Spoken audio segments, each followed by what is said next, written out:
Então, em razão disso que eu vos avancei, não há nenhum temor do governo de perceber por parte dos grupos médicos qualquer posição antagônica a isso. Porta-voz Gustavo Uribe, da Folha de São Paulo. Gustavo. Duas questões. Tudo bom? A primeira é em relação ao Glenn novamente. O presidente tem alguma prova de que o Glenn tenha participado desse processo de hackeamento dos celulares dos ministros? E a segunda pergunta: se havia um aperto na agenda, como o presidente teve tempo de cortar o cabelo, e se não seria adequado ele esperar o fim do expediente para uma atividade de caráter pessoal? A primeira pergunta... O presidente expressa as suas opiniões a partir do conhecimento que ele recebe. Não me adiantou, no caso específico, qualquer informação com relação a possuir ou não possuir a informação sobre isto. Com relação à questão de cortar o cabelo, o presidente começa a trabalhar às 4 horas da manhã e termina o seu trabalho meia-noite. Há de se admitir que é necessário, em algum momento, das 4 à meia-noite, ele encontrar a possibilidade de cortar o seu cabelo. Porta-voz, vou insistir na pergunta de novo do jornalista Glenn. O senhor disse que o presidente... O presidente associa-se à percepção do seu ministro, o ministro Moro, a partir da elaboração e distribuição desta nota. Boa noite, porta-voz. Guilherme Mazeiro, do UOL. Como vai? Tudo bem? Duas perguntas, tudo bem. Duas perguntas que não ficaram claras para mim. Sobre o Glenn, o presidente afirmou que foi cometido um crime. Eu queria entender exatamente qual crime foi cometido e com base em que ele faz essas alegações. E sobre Há alguma dúvida sobre o crime? Eu tenho. Qual crime foi? Sobre o crime que foi cometido de invasão. Pelo jornalista? Não há dúvida. Por parte do presidente, não há dúvida. Qual Acho crime? que não há dúvida por parte de ninguém. Não, eu quero saber qual crime o jornalista cometeu. Repito, há alguma dúvida que houve o cometimento de um crime? Não, o senhor pode dizer porque eu tenho essa dúvida. Esta é a minha resposta. Mas qual crime? Próxima pergunta, por favor. Desculpa, porta-voz, não ficou claro. Qual crime que foi cometido pelo jornalista? Então vamos ler aqui. O presidente tem se pronunciado que, no entendimento dessa ação de hackers, tem, abre aspas, a intenção de atingir a Lava Jato, o ministro Sérgio Moro, atingir a minha pessoa, tentar desqualificar, desgastar o governo, fecha aspas. Ele ressaltou que a invasão de telefone é, abre aspas, crime e ponto final, fecha aspas. O presidente não colocou em xeque sequer, em momento algum, a liberdade de imprensa. Porta-voz, quando ele diz hackers, ele está falando que o jornalista atuou como um hacker? No todo. Vocês têm que entender o contexto no todo. Desculpa, porta-voz, não está claro.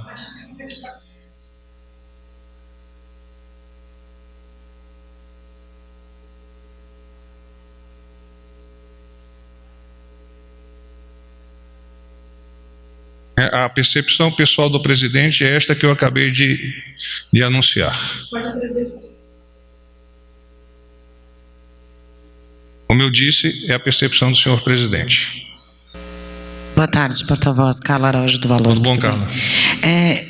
Tem uma série de questões hoje, mas vou dividir. Primeiro, eu só queria entender o cancelamento da agenda com o ministro da Europa e Negócios Estrangeiros da República Francesa. O senhor disse que foi em razão da agenda do presidente. Num horário similar, próximo ali, o presidente fez uma live cortando o cabelo. Queria saber se teve alguma relação ou se teve algum outro compromisso que o presidente teve que adiar com o ministro da Europa. Posso complementar? No tocante a esse assunto, o ministro da Europa e dos Negócios Estrangeiros da República Francesa, que é o Jean-Yves Le Drian, reuniu-se na parte da manhã com o chanceler brasileiro Ernesto Araújo. O tema principal da reunião foi o acordo comercial entre o Mercosul e a União Europeia. Em função do estabelecimento dessa reunião, no mesmo nível, o presidente declarou e decidiu, em razão de outras agendas, declinar de receber este ministro aqui. Tá, mas não teve nada a ver com corte de cabelo. Não, em si. absolutamente. Tá. E uma outra questão, na sexta-feira, depois de ter classificado como uma pergunta idiota, o presidente admitiu no sábado que deu carona em helicópteros da FAB para que parentes pudessem ir ao casamento do deputado Eduardo Bolsonaro. Eu queria saber se a prática ela é ilegal e se o presidente pretende mudar os procedimentos para os usos das aeronaves oficiais. Obrigada. Esse assunto foi elucidado já em nota emitida pelo Gabinete de Segurança Institucional na última sexta-feira. Vou referir-me a ela. No documento, o GSI informou que, abre aspas, por razões de segurança, o coordenador de segurança diária. Este é um oficial designado a cada evento no qual o presidente participa para fazer as análises de segurança no momento da ação e da presença do presidente. Então, ele tem a responsabilidade por decidir ações referentes àquela área sobre a qual ele tem responsabilidade. Então, voltando. O coordenador de segurança da área daquele evento, exercendo competências contidas no decreto 4332, decidiu que o presidente da República e familiares fossem transportados em helicópteros da Força Aérea Brasileira. Fecha aspas. Destaca-se também que não houve custo adicional no transporte em função do uso regular de 2 aeronaves para o deslocamento do presidente e comitiva em qualquer evento. Sendo regular, não há por que alterar o procedimento. Boa noite, porta-voz. Thalita Fernandes, da Folha de São Paulo. Thalita. Tudo bem? Porta-voz, o presidente hoje disse que poderia contar ao presidente da OAB como que o pai dele, Fernando Santa Cruz, desapareceu na época da ditadura. Uma primeira pergunta é se o presidente vai esclarecer isso, e se ele sabia por que isso não foi esclarecido, já que é uma busca da família há bastante tempo. Ele também disse que a esquerda seria responsável pelo desaparecimento, mas isso contradiz informações públicas da Comissão da Verdade que apontam como um desaparecimento após prisão pelo Estado brasileiro. Obrigada. Eu que agradeço. O presidente, sobre este assunto, já se expressou na saída do Palácio do Alvorada hoje pela manhã, incluindo a presença dos senhores jornalistas, e posteriormente a complementou em uma live em rede social hoje à tarde.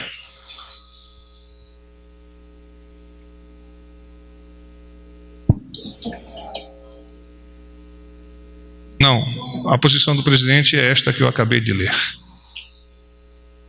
Boa tarde, porta-voz. Jussara Soares, repórter do Jornal o Globo.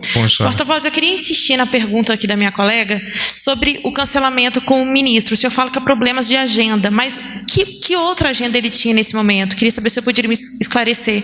A decisão do senhor presidente da República, em função do aperto de agenda, foi de não receber o ministro das Relações, o ministro de Negócios da França, e como já havia sido recebido pelo seu contraparte aqui no Brasil, que é o ministro Ernesto, então entendeu-se que havia sido atendido a solicitação de agenda por parte daquele ministro. Então não teve uma outra agenda no lugar, não foi uma substituição de agenda? Não, as agendas elas foram se somando, se completando, e em função disso o tempo se tornou escasso, então o presidente decidiu não receber o ministro.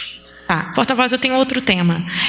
O presidente tem afirmado que o jornalista, fundador do site The Intercept, cometeu um crime e insinuou hoje de manhã que havia um envolvimento de dinheiro. Eu queria saber se o presidente está a par das investigações, se ele tem acesso ao inquérito para ele fazer essa declaração.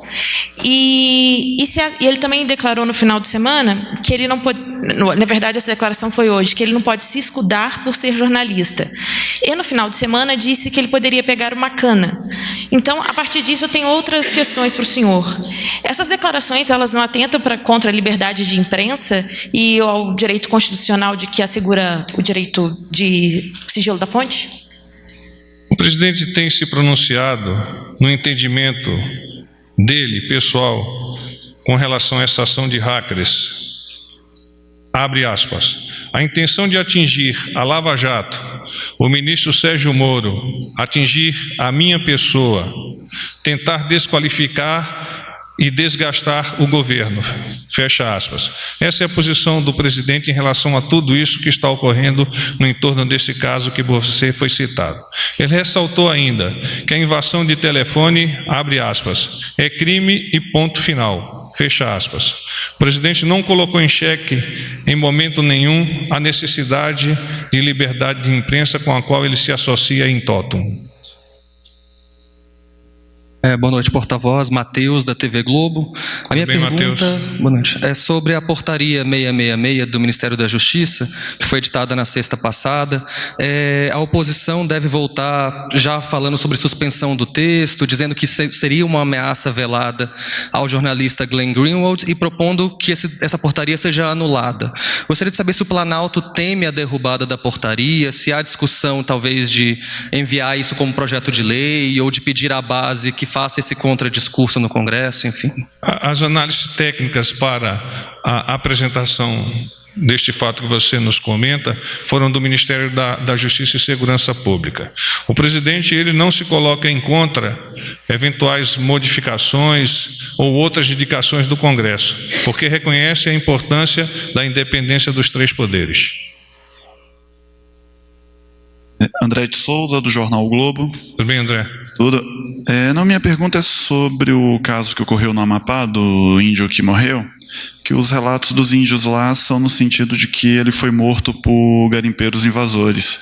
E o presidente hoje disse que não existe indício forte de que houve um assassinato. A minha dúvida é se o presidente disse isso porque não há informações ainda suficientes sobre o caso ou porque já há alguma informação apontando para o sentido contrário de que não houve assassinato. Até o momento, a informação que dispomos é de que não há indício de atuação de garimpeiros no local. É necessário, pois, aguardar o término da investigação pela Polícia Federal. Só assim nós teremos claramente a elucidação dos fatos e o como ele veio a ocorrer. Oi, porta-voz, Bárbara Baião, da CBN. Como vai? Retomando esse assunto do André, do Globo, recentemente o presidente Bolsonaro tem dado diversas declarações sinalizando ser favorável à legalização de garimpos, né, em terras demarcadas. Essa região dos Uaiampis, ela é rica em ouro, e eu queria saber se o governo avalia que essas declarações recentes do presidente pode estimular, sim, o conflito ali entre garimpeiros e indígenas, essas invasões que a gente não vê no país há um certo tempo. Obrigada. Eu que agradeço. Para a viabilização de atividades e empreendimentos dos setores energético e mineral, mas não apenas esse, em terras indígenas, faz-se necessária a regulamentação de alguns artigos da Constituição Federal por meio de uma lei ordinária, um projeto de lei. Esse assunto está sendo tratado de maneira intersetorial, com a participação de várias entidades e ministérios, tendo como premissa a observação e o cumprimento de leis e convenções nacionais e internacionais que tenham sido ratificadas pelo Estado brasileiro. Sendo um pouco mais pontual na sua pergunta, o Poder Executivo não entende que a dinamização econômica das áreas indígenas possa trazer como consequência o conflito entre índios e eventuais cidadãos que giram no entorno das suas respectivas reservas. Ao contrário, prevalece a decisão de cada um daqueles indígenas ou da comunidade como um todo de fazer o usufruto da sua terra e, a partir desse usufruto, crescer como cidadão brasileiro.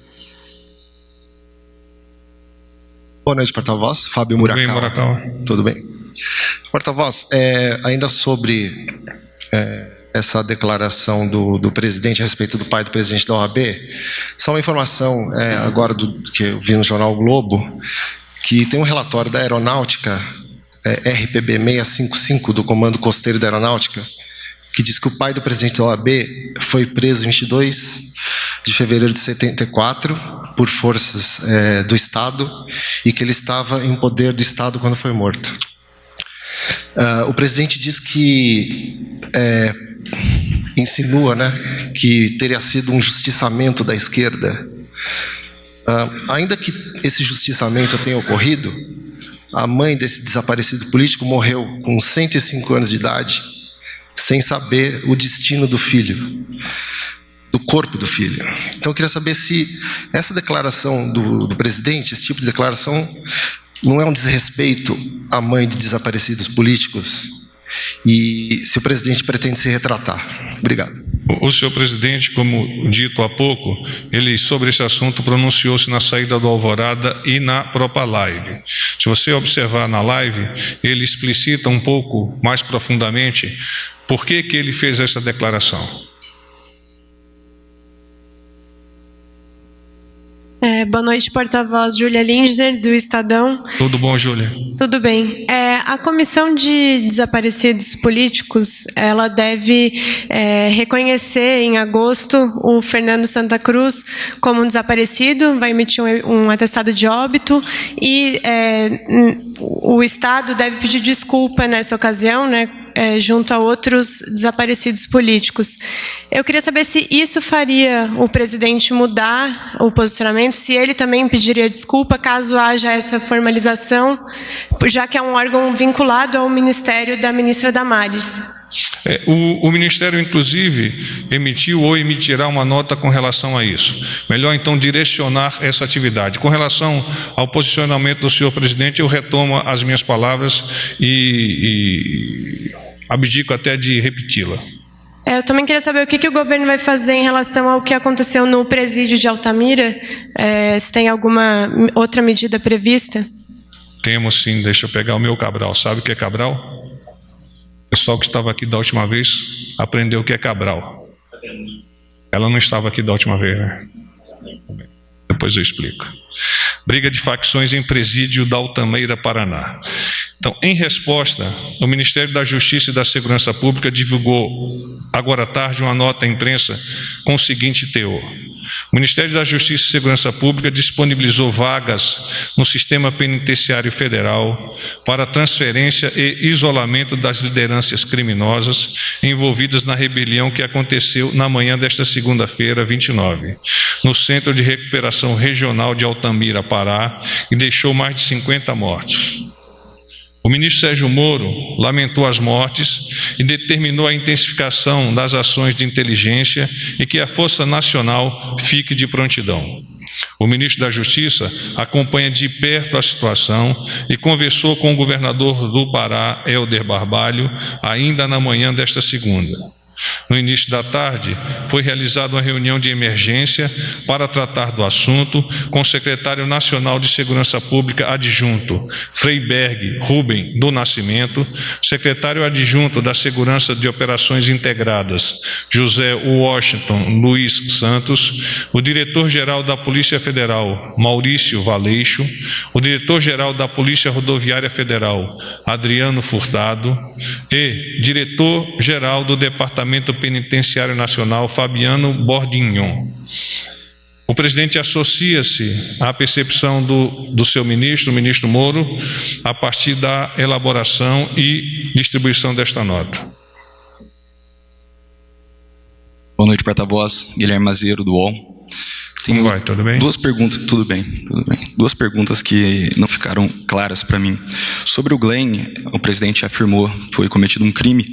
Eu queria entender exatamente qual crime foi cometido e com base em que ele faz essas alegações. E sobre Há alguma dúvida sobre o crime? Eu tenho. Qual crime foi? Sobre o crime que foi cometido de invasão. Pelo jornalista? Não há dúvida. Por parte do presidente, não há dúvida. Acho que não há dúvida por parte de ninguém. Eu quero saber qual crime o jornalista cometeu. Repito, há alguma dúvida que houve o cometimento de um crime? O senhor pode dizer porque eu tenho essa dúvida. Esta é a minha resposta. Mas qual crime? Próxima pergunta, por favor. Desculpa, porta-voz, não ficou claro. Qual crime que foi cometido pelo jornalista? Então vamos ler aqui. O presidente tem se pronunciado que, no entendimento dessa ação de hackers, tem, abre aspas, a intenção de atingir a Lava Jato, o ministro Sérgio Moro, atingir a minha pessoa, tentar desqualificar, desgastar o governo, fecha aspas. Ele ressaltou que a invasão de telefone é, abre aspas, crime e ponto final, fecha aspas. O presidente não colocou em xeque sequer em momento algum a liberdade de imprensa. Porta-voz, quando ele diz hackers, ele está falando que o jornalista atuou como um hacker? No todo. Vocês têm que entender o contexto no todo. Desculpa, porta-voz, não está claro.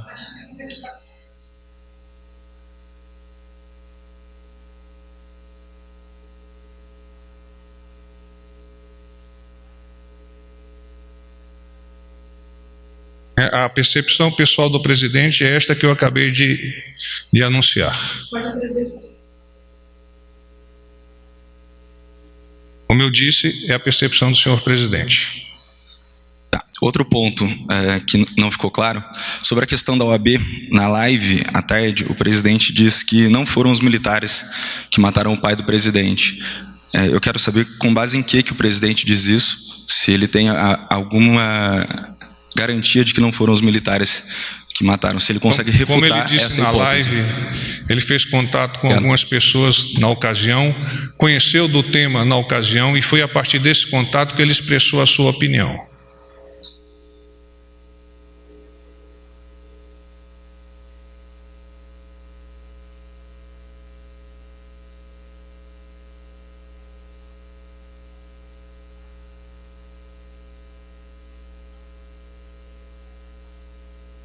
Eu não tenho esta informação, terei que arguir o presidente especificamente sobre este ponto que você está me colocando. Tá bem?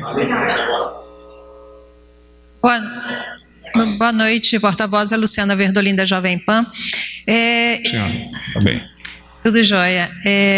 O senhor tem algum comentário com relação à possibilidade da permanência de médicos cubanos no Mais Médico? Existe algum temor do governo de resistência da classe médica, como aconteceu na versão anterior? Eu tenho informação que brevemente o Ministério da Saúde haverá de disponibilizar a informação para vocês de um reajuste, inclusive com modificação do nome do programa. Então, em razão disso que eu vos avancei, não há nenhum temor do governo de perceber por parte dos grupos médicos qualquer posição antagônica a isso. Porta-voz Gustavo Uribe, da Folha de São Paulo. Gustavo. Duas questões. Tudo bom? A primeira é em relação ao Glenn novamente. O presidente tem alguma prova de que o Glenn tenha participado desse processo de hackeamento dos celulares dos ministros? E a segunda pergunta, se havia um aperto na agenda, como o presidente teve tempo de cortar o cabelo, e se não seria adequado ele esperar o fim do expediente para uma atividade de caráter pessoal? A primeira pergunta... O presidente expressa as suas opiniões a partir do conhecimento que ele recebe. Não me adiantou, no caso específico, qualquer informação com relação a possuir ou não possuir a informação sobre isto. Com relação à questão de cortar o cabelo, o presidente começa a trabalhar às 4 horas da manhã e termina o seu trabalho meia-noite. Há de se admitir que é necessário, em algum momento, das 4 à meia-noite, ele encontrar a possibilidade de cortar o seu cabelo. Porta-voz, vou insistir na pergunta de novo do jornalista Glenn. O senhor disse que o presidente, as declarações dele são feitas a partir de conhecimentos que chegam a ele, de informações que chegam a ele. Ele tem acesso ao inquérito para dizer, porque até onde a gente sabe, o Glenn não está na condição de investigado.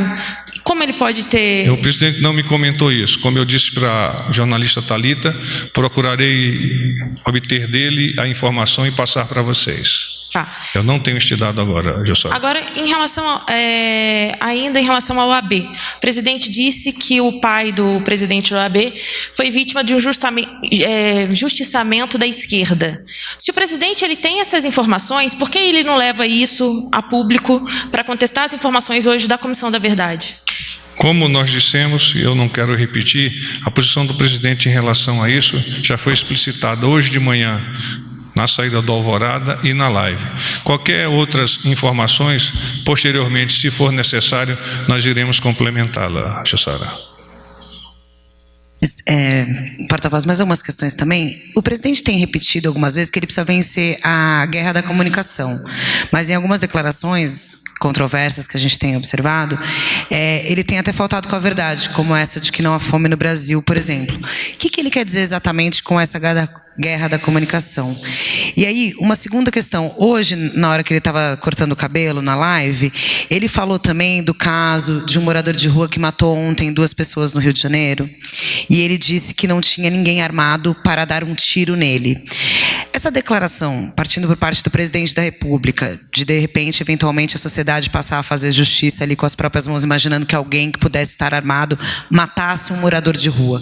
Não é uma apologia à violência, enfim, eu queria saber uma posição oficial sobre esse assunto. Com relação à questão da comunicação, Carla, o presidente deseja que todas as atividades e ações que estejam sendo desenvolvidas pelos ministérios tenham a relevante divulgação pela imprensa junto à sociedade. É nesse sentido que ele fala da guerra da comunicação. É a possibilidade de espraiar para toda a sociedade, por meio de vocês, que são os vetores, que são os tradutores, das informações não mais privilegiadas, mas importantes para que a sociedade as conheça e possa absorver e possa entender o esforço do governo no sentido de melhorar as suas vidas. Então, existem possibilidades inúmeras em vários ministérios que estão sendo coordenados por meio da SECOM para que, conjuntamente, cada ministério, SECOM, Presidente da República, nós possamos fazer chegar à sociedade esse belo trabalho que vem sendo desenvolvido pelos ministros, pelos órgãos ligados ao governo, etc. Com relação à questão do assassinato de 2 pessoas lá no Rio de Janeiro por uma pessoa moradora de rua, o presidente quer adiantar o seu comprometimento com o aumento da segurança pública em qualquer instância, em qualquer nível. E lamenta profundamente a perda de vidas de 2 pessoas tão jovens que tinham uma vida descortinada pela frente, uma delas, inclusive, segundo vocês, com previsão de casar-se nos próximos dias. Ele gostaria de ter uma segurança a mais capacitada possível para evitar que esses eventos venham a repetir-se. Mas quando ele diz quando ele lamenta que não tem uma pessoa armada para atirar nesse morador de rua, esse conceito seria uma pessoa qualquer armada? Está dentro do contexto de aumento da segurança pública de uma maneira geral, não especificamente que alguém chegue e efetue um disparo contra outra se esta pessoa não estiver capacitada. Oi, porta-voz, Cíntia da TV CNT, tudo bem? Como vai, tudo bem? Tudo. Só complementando a pergunta da colega, o ministro da Saúde disse na semana passada que tinha uma previsão de lançar esse programa que vai substituir o Mais Médicos ainda nessa semana. Quinta-feira. Tem horário? Não, eu acabei de conversar com ele, quinta-feira. Está um novo nome, inclusive, mas não vamos quebrar a surpresa. Tá bom, obrigada. Paz e bem. Agradeço.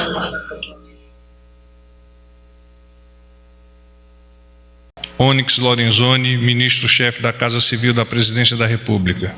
Despachos referentes àquela pasta, em especial sobre o planejamento de reestruturação das atribuições daquela secretaria, daquela Casa Civil. Às 10 horas, Onyx Lorenzoni, ministro-chefe da Casa Civil da Presidência da República, Fernando Azevedo, ministro de Estado da Defesa, Jorge Antônio de Oliveira, ministro-chefe da Secretaria-Geral da Presidência da República, Luiz Eduardo, ministro-chefe da Secretaria de Governo da Presidência da República, Augusto Heleno, ministro-chefe do Gabinete de Segurança Institucional da Presidência da República, e os comandantes das 3 forças. Periodicamente, 3 vezes por ano, o alto comando das Forças Armadas se reúne para eleger os oficiais que ascenderão aos postos de general. Após esta reunião, a lista é submetida à apreciação do senhor presidente da República e foi o ato no dia de hoje, às 10 horas, que se realizou com a presença de todas essas autoridades. Às 14 horas, Paulo Guedes, ministro de Estado da Economia, o ministro apresentou, como de costume, o relatório semanal das atividades econômicas do governo. Às 15 horas, a audiência com o ministro da Europa e dos Negócios Estrangeiros da República Francesa foi cancelada em razão da agenda do senhor presidente da República. Às 16 horas, Abraham Weintraub, ministro de Estado da Educação, assuntos referentes àquela pasta, incluindo a apresentação de inovações que estão sendo implementadas naquele ministério. Ministério do Desenvolvimento Regional, MDR. O MDR apresentou um balanço semestral positivo para o total de recursos concedidos para projetos de infraestrutura no Nordeste, por intermédio do Fundo Constitucional de Financiamento, que é o FNE, do Banco do Nordeste. Os recursos disponibilizados superam em 15% a projeção semestral. O total contratado via FNE alcançou a marca de 5,7 bilhões de reais entre janeiro e junho. O maior volume de investimento, cerca de 70%, é para a geração de energia renovável. O maior captador nos primeiros meses de 2019 foi o Rio Grande do Norte. O Estado alcançou a marca de 1,5 bilhão, valor 2,5 vezes superior ao projetado para o período. Em Sergipe, o volume de recursos para a infraestrutura ficou 138% acima do previsto e na Paraíba superou a expectativa em 101%. O ministro Gustavo Canuto destacou que, abre aspas, o FNE é um importante instrumento para aquecer a economia e impulsionar o crescimento do Nordeste. E investir em infraestrutura permite levar o desenvolvimento de forma mais rápida para todas as áreas, além de estimular a geração de emprego e renda na região. Fecha aspas. Ministério da Economia. O governo do presidente Bolsonaro, no caminho do crescimento e da geração de empregos, regulamentou o cadastro positivo com a finalidade de disciplinar a formação e a consulta de banco de dados com informações de adimplemento de pessoas naturais ou de pessoas jurídicas para a formação de histórico de crédito. Esta medida se adequa à nova sistemática, que consiste na inserção automática da informação relativa às operações de crédito do cadastrado no banco de dados, facultada ao cadastrado a solicitação de cancelamento do seu cadastro a qualquer tempo.